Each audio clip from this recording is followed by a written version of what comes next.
My boss, Susan Anderson, is well known for her dedication and competence at work. When she has a drink, she transforms, becoming so lively that it's startling compared to her usual demeanor. However, when I ended up escorting an intoxicated Susan home, I stumbled upon a scene I never anticipated. My name is Jeff Carter, I'm 26.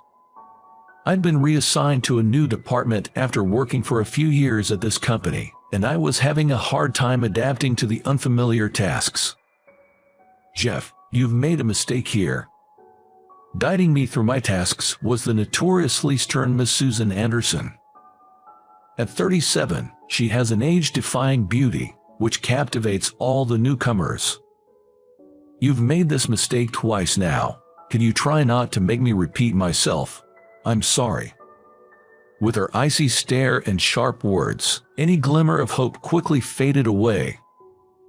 But there are a few employees who find her harsh demeanor rather appealing. I, who have a burning desire to quickly adapt to my job, never viewed Susan as others did, as a member of the opposite sex. I lost my father at a young age, and my mother single-handedly raised me and my brother.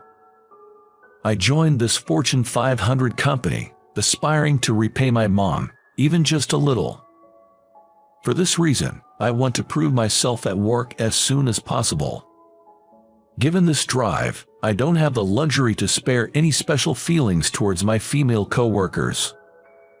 What's more exciting to me is the fact that Susan, one of the company's top 10 employees, has agreed to mentor me. This is my opportunity to learn and absorb all I can from her. Her strict training is challenging. It makes me want to run away sometimes, but I was brimming with determination. A few months had passed since my transfer to the new department. Just as I was beginning to adapt to my work, Susan and I were invited to a client dinner. Apparently, Susan can handle her liquor, and she becomes exceptionally lively when she drinks, always managing to enliven the atmosphere. The client seemed to enjoy Susan's company quite a bit. As her direct subordinate, I was also invited, and we were exchanging toasts over some exquisite meal.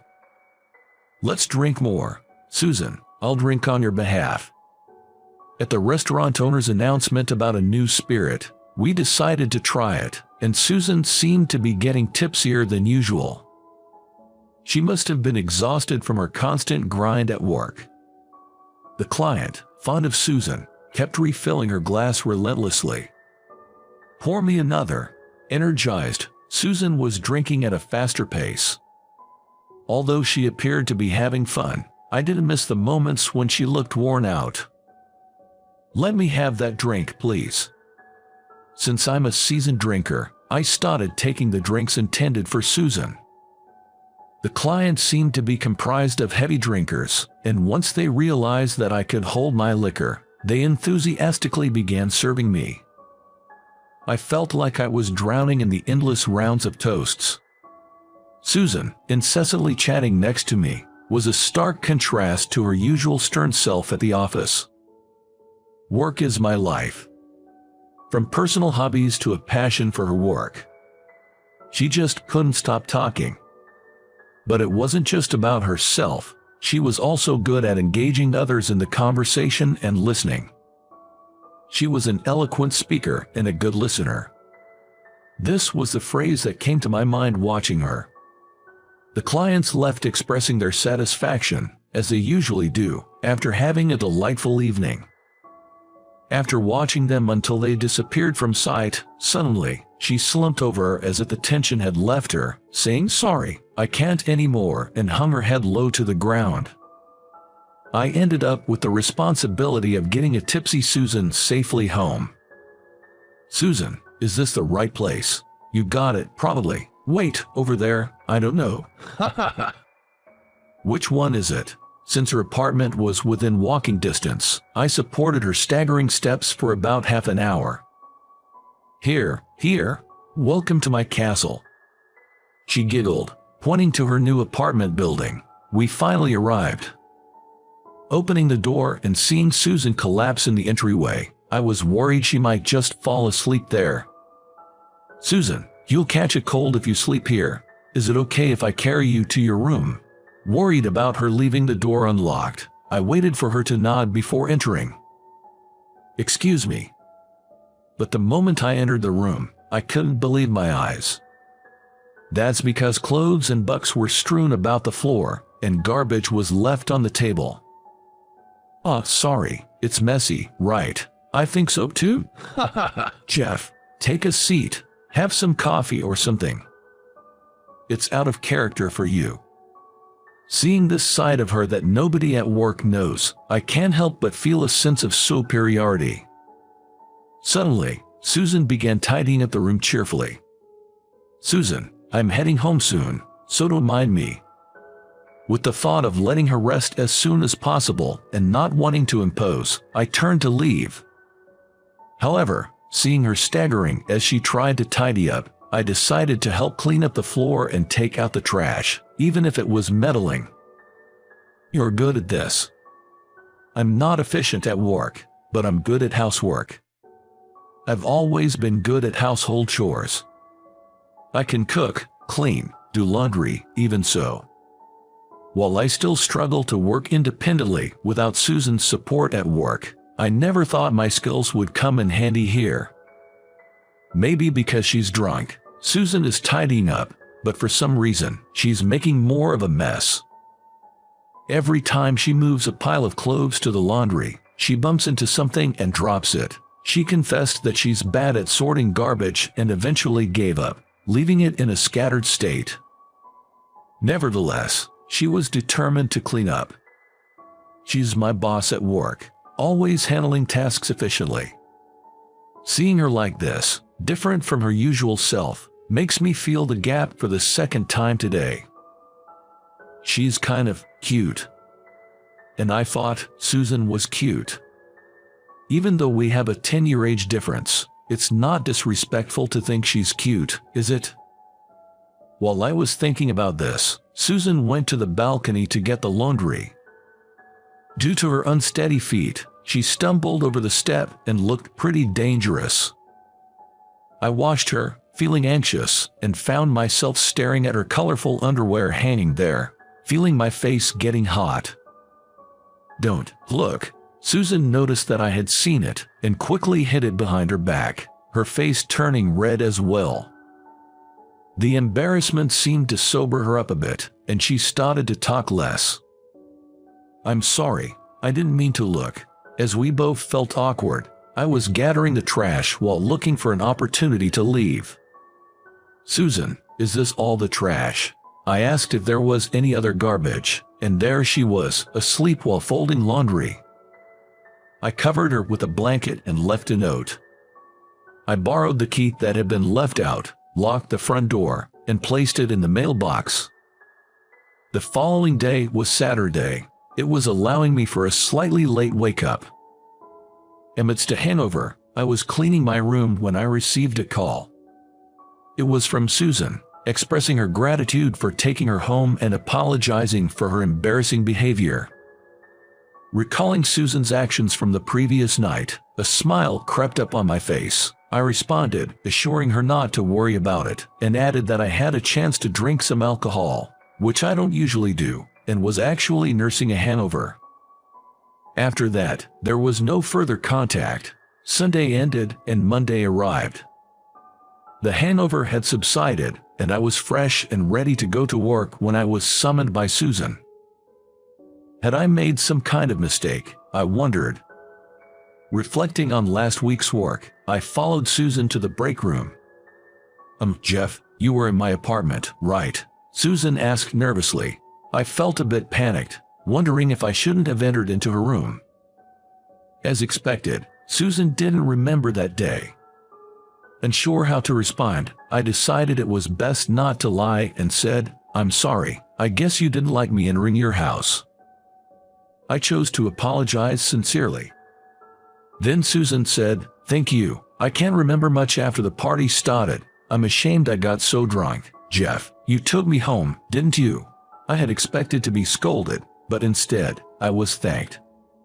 I responded that it was nothing, and then she said, "So, you saw inside my apartment, right? I'm really sorry you saw my embarrassing side." She bowed and apologized profusely. "Susan, please lift your head. You didn't trouble me in any way, and I honestly didn't mind." I urged her not to worry anymore, but when Susan looked up, her face was as red as her ears. "You found out I'm bad at housekeeping, didn't you?" Susan murmured awkwardly. And then, she began to talk about why she was bad at housekeeping.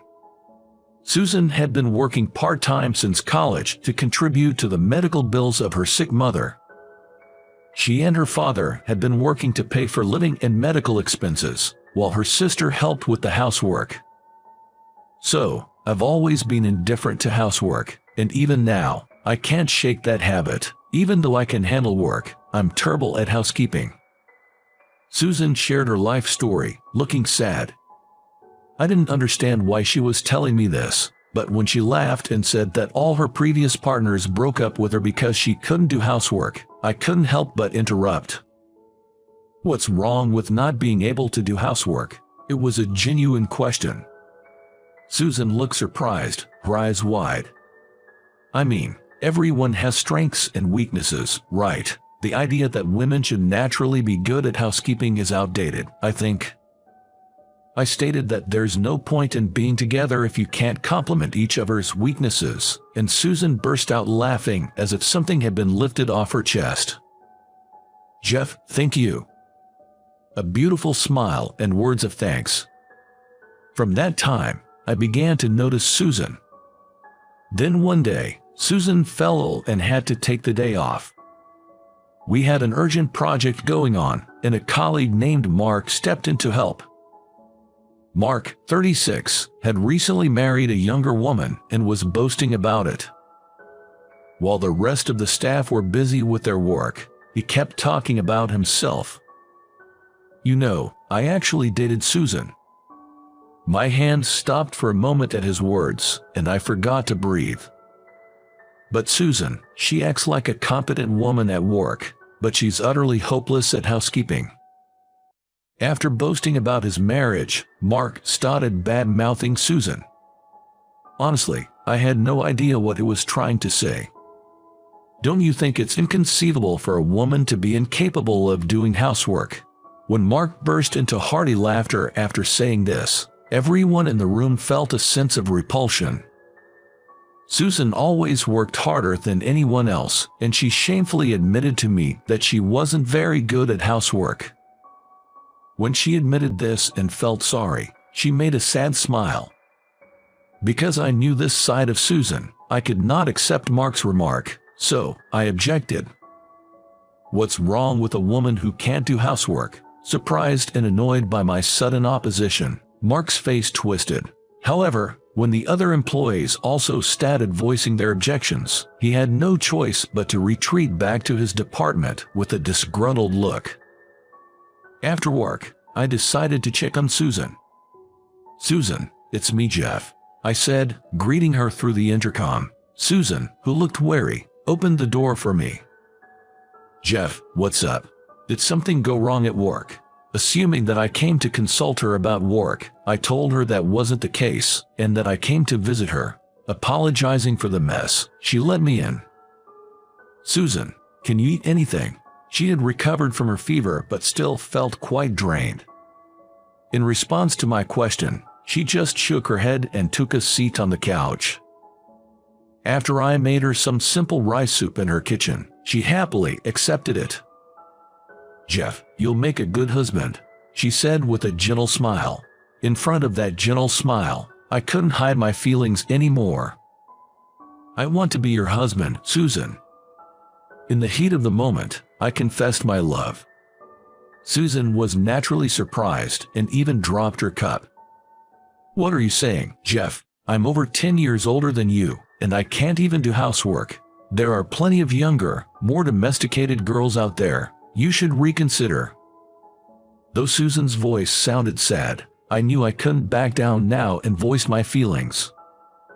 "Age doesn't matter to me. As for housework, we can support each other.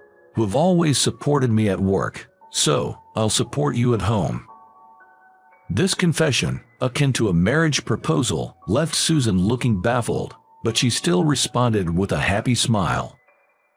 "I'm really touched by your feelings, Jeff, but could we maybe start as friends? I can't even think about dating someone right now." I thought she might reject me. Perhaps she's subtly trying to reject me now. I felt confused by her "let's be friends" proposal. But I decided that staying positive was the best way to move forward. Absolutely. Then I spent the rest of the visit talking about why I liked her. Susan listened with a bashful smile. After I left, she texted me a single word: "Thanks." It felt like I was experiencing the innocence of first love. On the way home, I found myself running as fast as I could. The next day, Susan safely returned to work. The project we'd been working on also proceeded smoothly to its conclusion, to everyone's relief. And then, I decided to take on a new challenge. It was a call for proposals for a new project within the company. Susan encouraged me to take part in this, even though I hadn't achieved anything noteworthy in my career yet. After my father died from an illness, my mother raised me and my brother on her own. I wanted to repay her kindness in some way. If my proposal was accepted, I felt I could do something meaningful. Under Susan's guidance, I worked hard on this. The new project I proposed focused on providing emotional care for people who were caring for sick family members. Given that our company had connections with healthcare institutions, I thought we could do something meaningful for them. The pain that the individual and their family go through is immeasurable. I've seen this pain firsthand. I still vividly remember my mom crying in secret when she found out about my dad's illness. Unfortunately, my dad passed away. Even though I couldn't save them, I wanted to be there for them, to support them. My new project proposal, with all these emotions, won the CEO's award. "Congratulations, Jeff," Susan said as she brought a cake to celebrate, her eyes filled with joy. "This is all thanks to you, Susan." "Thank you," I said, taking the cake, hiding my shyness. "What's this? Are you two an item?" Mark walked in, teasing us. Upon seeing Susan, Mark snorted in amusement and turned to me. "Stay away from Susan. She can't even do household chores. You'll be fed up soon." "I know, because I broke up with her for that," he said, laughing and insulting Susan. Susan was about to retaliate, but I stepped in between them. "I seriously like Susan. It doesn't feel good to have someone like you insulting her. Could you apologize?" Susan blushed at my straightforward words, and Mark, perhaps not expecting that I was really in love, looked surprised. "Susan is much older than you, Jeff. Aren't there plenty of better women than her out there?" Mark said, which dimmed Susan's mood again. "Age doesn't matter. And what's wrong with not being able to do household chores?" Unable to respond to my words, Mark glared and walked away without saying a word. "Susan has many wonderful qualities beyond her inability to do chores, Mark. You knew these qualities and that's why you liked her, right?" Perhaps my words hit home because Mark looked guilty for a moment as he looked at Susan and then left the room without a word. An awkward silence filled the room we were left in. It was as if I'd made a public confession. While I was trying to figure out what to say, Susan broke the silence.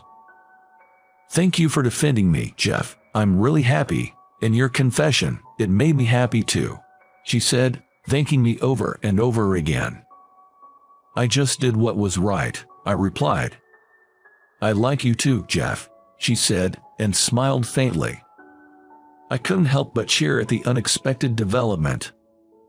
"I did it." Susan laughed at my reaction, and I laughed along with her. And that's how we officially started dating. A year later, Susan, who had come to my family home, put her hands together in front of my father's gravestone. After winning the CEO's award with my new project proposal, I got promoted, and to celebrate the promotion, I took my mom and brother on a trip. It was a place where there are full of memories with my parents. My mom remembered my dad and cried while smiling. My brother and I also cried remembering our father. The reason Susan came to my family home was to ask for my mother's approval for our marriage. My mom happily gave her blessing and asked Susan to take care of me. Susan also bowed her head and thanked her. One notable thing that happened afterward was that Mark, who had looked down on Susan, came to apologize. Apparently, after getting married and having a child, a cold atmosphere began to spread in his home because he did not help with the chores. And it was his wife's words, echoing the hurtful ones he'd once hurled at Susan, that made him reflect on the past. In retrospect, he remembered that despite her struggles, Susan was always committed to her household chores. On the other hand, Mark hadn't even tried. He realized this difference and felt remorse for treating Susan so poorly while she was trying so hard. Now, he shared in the household chores in an effort to improve his relationship with his wife. Similarly, Susan and I, living together, have divided our chores. I'm in charge of cleaning and taking out the trash. Susan handles the laundry, and we alternate cooking duties. We cover for each other's weaknesses and live happily together. In our home, as we prepare to get married, we are also expecting a new life in 6 months. Surely, our lives will become even more challenging, but we are confident that together, we can overcome any obstacle.